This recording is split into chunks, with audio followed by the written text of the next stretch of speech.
Pansin nyo si Mot, humina ng mga sulat di tulad noon. Kung sa bagay, madali lang talagang ma-burn out yung ningas ko gon. Nasa kanya na lahat ngayon, kaya di na siya motibado. Habang ako, paangat pa rin yung sargo. Iba yung motivated lang sa tao na dedikado.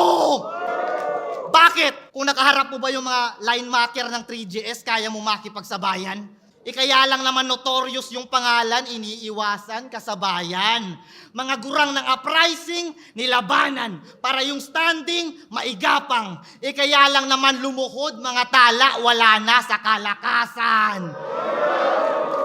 Kaya nagka-spotlight ang isang yan, gamu-gamu nga naman.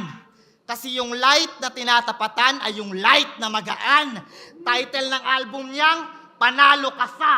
Abay, akmang-akma nga sa kanya. Kasi pag sigurado na panalo, dun lang siya kumakasa.